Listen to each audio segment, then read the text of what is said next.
Hi, good morning. So this is your Kingmakers Good Morning test consisting of 10 questions of daily current affairs. This will be presented by me, Ramya SR, a faculty at the Kingmakers IAS Academy. So today we'll be looking at your Good Morning test of the 25th of July 2019. Yes, so let's move on to the first question of the day. With respect to your National Board for Wildlife, that is your NBWL, consider the following statements. So this is a statement-based question asking for the correct statements. It is a statutory organization constituted under the Forest Conservation Act of 1980. Is that so? No. It's a statutory organization, yes, but it is under the Wildlife Conservation Act of 1972. No alteration of boundaries in the national parks and wildlife sanctuaries can be done without the approval of your NBWL. This statement is correct. It is chaired by the Minister of Environment. No, this is wrong because it is chaired by the Prime Minister of India. Yes, so the above statements two only, that is your option B is correct. The National Board for Wildlife Sanctuary is a statutory organization under the Wildlife Protection Act 1972. It's chaired by the Prime Minister. It has 47 members, including that of your Prime Minister. Among these, 19 members are ex officio members, and other members include the 3 members of the Parliament, 2 from Lok Sabha and 1 from Rajya Sabha, 5 NGOs and 10 eminent ecologists, conservationists and environmentalists, right? So the function of this is to promote the conservation and development of wildlife and forest, and its powers include to review all wildlife related matters and approve projects in and around the national parks as well as the sanctuaries. No alteration of boundaries in national parks and wildlife sanctuaries can be done without the approval of your NBWL. This was already seen, right? Yes. So moving on to the second question of the day, this again is a statement based question demanding your correct statements. This is with regard to your National Data Quality Forum. It is launched in collaboration between your Niti Aayog and the Indian Council of Medical Research, that is your ICMR. No, this statement is wrong. And it aims to improve the quality of health and demographic data in India. Yes, that part of the statement is correct. So only 2 is correct. With an aim to improve the quality of the health and demographic data in the country, your ICMR has launched the NDQF, right? An integrated national level platform that can help close the knowledge gap and also boost your policy formulations. The NDQF is launched in collaboration between the government research body, which is called as the National Institute for Medical Statistics, and also a global NPO, that is your non-profit organization, which is called as the Population Council. So your National Institute for Medical Stats and your Population Council together in collaboration have launched this initiative, right? Yes.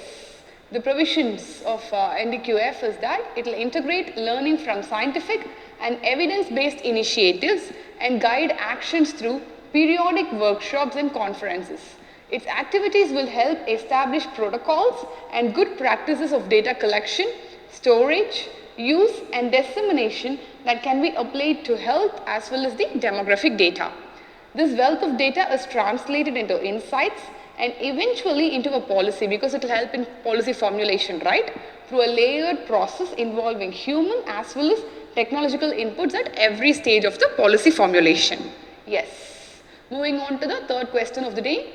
In which state the Erevikulam National Park is located? So your answer is Kerala. That is your option C. Yes, the Erevikulam National Park is Kerala's first national park, and that is located in the high ranges, that is your Kannandevan Hills of the southern western Ghats in the Devikulam Taluk of your Idukki district, which is in Kerala state. Yes, the 3 major types of plant communities that is found in this particular national park are the grasslands, the shrubland and as well as the shola forests. Yes, the park is also famous for its Anamudi peak, right? That is the highest peak of South India. And Erevikulam National Park is famous for its collection of tar, right? The Nilgiri tar is a goat-like species that is endangered. That's the IUCN status of your Nilgiri tar.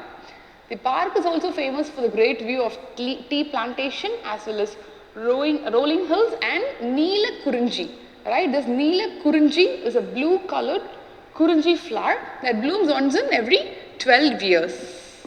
Yes, this is the map of Kerala's, national parks and sanctuaries. This is your Ervikulum, right? And this is your Idukki. Yes. Moving on to the fourth question of the day, that is with regard to your Unlawful Activities Prevention Amendment Bill of 2019. This again demands for correct statements. So let's take a look at the statements. It amends the Unlawful Activities Prevention Act of 1967. Yes, this statement is correct. Under this bill, the approval of the Director General of Police would be required for seizure of property that may be connected with your terrorism. Right? No. This statement is wrong because it requires the approval of the Director General of your NIA and not your police. The bill empowers the government to designate individuals as terrorists on the grounds of promoting terrorism. Yes, this has been empowered. So the statements 1 and 3 are correct, which means option A is correct. Yes, the Unlawful Activities Prevention Amendment Bill of 2019 was introduced in the Lok Sabha by the Ministry of Home Affairs, Mr. Amit Shah. The bill amends the Unlawful Activities Prevention Act of 1967, as already stated.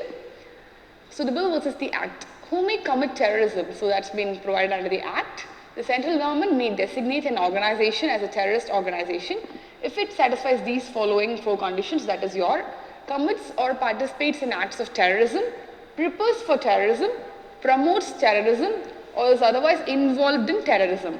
Right? It also additionally empowers the government to designate individuals as terrorists on the same grounds. Not only organizations, as the individuals can also be designated as terrorists. Approval for seizure of property must be done by the NIA.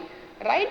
So an investigating officer is required to obtain the prior approval of the DGP, that is your Director General of Police, to seize the properties that may be connected with the NIA. The terrorism. The bill adds that if the investigation is conducted by an officer of National Investigation Agency, then the approval would be required by your Director General of the NIA, right? So that is what is your, if it is done by an investigating officer, then your DGP can do so. But if it is done by the NIA, then your Director General of the NIA must do so. Yes, investigation by the NIA. So under the Act, investigation of cases may be conducted by officers of the rank of Deputy Superintendent or Assistant Commissioner of Police or above them, right? The bill additionally empowers the officers of the NIA of the rank of Inspector or above to investigate the cases. Insertion note to the schedule of treaties. So there is a schedule of treaties and there has been insertion to that. The Act defines terrorist acts to include acts committed within the scope of any of the treaties listed in a schedule to the Act. This particular schedule lists 9 treaties, including the Convention for the Suppression of Terrorist Bombings, which was back in 1997, the Convention Against Taking of Hostages 1979, and the bill has added another treaty to the list, which is your International Convention for Suppression of Acts of Nuclear Terrorism 2005. So this has been added to the schedule. Yes. So next is your statement based question with regard to your Nilgiri Thar. It's endemic to the Nilgiri Hills and the southern portion of your Western Ghats. Yes, this statement is correct. It is classified as critically endangered in the IUCN Red Data list. Is that so? No. It is just classified as an endangered. That's the status. Yes. So Nilgiri Thar is a state animal of Tamil Nadu. The endemic to the Nilgiri Hills as well as the southern portion of your Western Ghats in the states of Tamil Nadu and Kerala in southern India. Example is your Annamalai Hills and your Palani Hills, right? Yes. The protection status in the red data list is that it's classified as endangered. That is, the number is fewer than 2500 mature individuals. Besides, it is protected species under the Schedule 1 of your Wildlife Protection Act of 1972. Yes, the threat that these are facing is that habitat loss mainly from domestic livestock and spread of invasive plant species as well as poaching. The Nilgiri Thars exist only in small isolated populations due to extreme habitat fragmentation and illegal hunting. Yes, so this is the picture of a male Nilgiri Thar and this is a female Nilgiri Thar, and the conservation status under your IUCN Red Data list is that it's endangered. Yes. The Global Innovation Index is published by which of the following organization? It's the WIPO, right? The World Intellectual Property Organization. That's the correct answer. So it is published by the UN World Intellectual Property Organization, the INSEAD, that is your INSEAD, and your CIA. So the report says that the list keeps Switzerland in #1 spot, a position it has held since 2011. So for the past 8-9 years, Swiss has been in #1 spot, right? Next is your Sweden, followed by your United States, Netherlands and Britain. The United States had fallen from 4th place in 2017 to the 6th in 2018 rankings. Yes, and India has jumped 5 places to rank 52 in the Global Innovation Index 2019, up from your 57th rank. India has been consistently among the top in the world in innovation drivers such as your ICT services, that is your Information, Communication and Technology services exports, graduates in science and engineering, the quality of universities, gross capital formation, a measure of economy-wide investments and creative goods exports. Yes? Okay. So the 7th question of the day is with respect to your GST Council. So this again is a statement-based question demanding for the correct statements. It is chaired by the Finance Minister. Yes, this statement is correct. It is a statutory body. No, this is wrong because it's a constitutional body. The constitution was amended, right, by your 101st Amendment, inserting an article 279A to bring in the GST Council. Yes, it makes recommendations to the union and the state government on issues related to GST rate. So this statement is also correct. So your 1 and 3, that is your option D, is correct. So it's a constitutional body, as I already said, it's under Article 279A and it was brought in by your 101st Amendment Act, right? Okay, and its recommendations to the union as well as the state government on issues related to GST. It is chaired by your Union Finance Minister and other members are the Union State Minister of Revenue or Finance and ministers in charge of finance or taxation of all the states. Yes. So moving on to the 8th question, it's with regard to your MSPs. The minimum support price is given to which of the following? Your options are your groundnuts, your lentils, jowar and sugarcane. So only the first 3, that's your 1, 2, 3 is correct. Your groundnuts, your lentils and jowar. Sugarcane has your fair and remunerative price, right? Your FRP. Yes, the MSP, that is the minimum support price, is a minimum price paid to the farmers for procuring the food crops. It is announced by the government at the beginning of the sowing season. The MSP is recommended by your CACP, that is your Commission for Agricultural Cost and Prices, and approved by the Cabinet Committee on Economic Affairs. Yes, it is declared on the following commodities, that is 7 cereals, which is your paddy, wheat, barley, jowar, bajra, maize and ragi. The 5 pulses, gram, tur or ahar, mong, your mung dal, right? Yes, urad, that's your urad dal, and your lentils. The 8 oil seeds, that's your groundnut, your rapeseeds or mustards, the toria, soya bean, sunflower seeds, sesame, safflower seeds and Niger seeds. Yes. Next is your copra, your dehusked coconut, your raw cotton as well as raw jute. Yes, the sugarcane will have a fair and remunerative price, that is your FRP. Then is your Virginia Flu Cured Tobacco, that is your VFC tobacco. So the MSP is declared for that also. So with regard to your FRP, with the amendment of the Sugarcane Control Order 1966 and the concept of statutory minimum price, that is your SMP of sugarcane, was replaced with a fair and remunerative price, that is your FRP of sugarcane. That's why it doesn't fall under your MSP. Under the FRP system, the farmers are not required to wait till the end of the sowing season or for any announcement of profits by sugar mills or the government.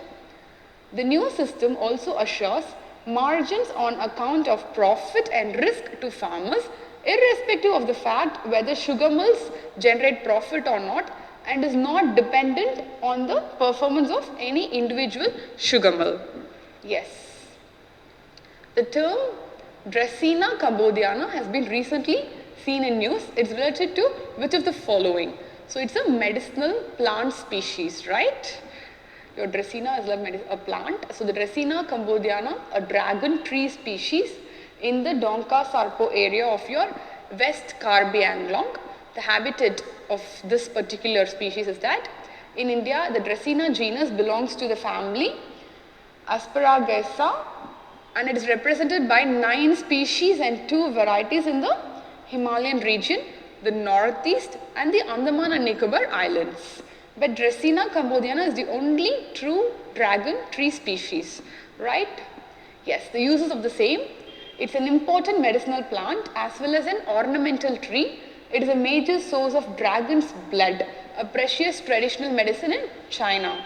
Several antifungal and antibacterial compounds, the antioxidants, flavonoids, etc. have been extracted from the various parts of this particular plant.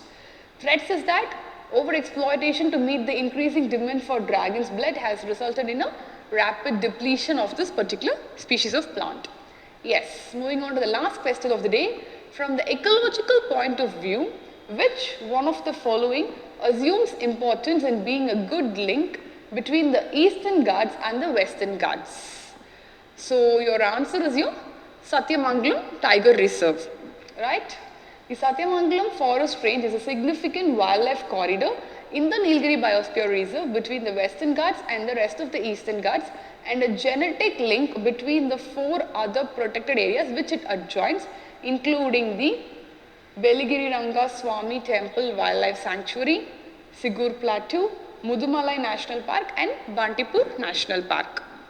Yes, so this is a map showing the Satyamangalam, the Naharhole, your Seshachalam as well as your Nallamala forest, right? Yes, those are the 10 questions of today. So hope this again aided in your civil service preparation. We'll meet again tomorrow. Thank you and all the very best.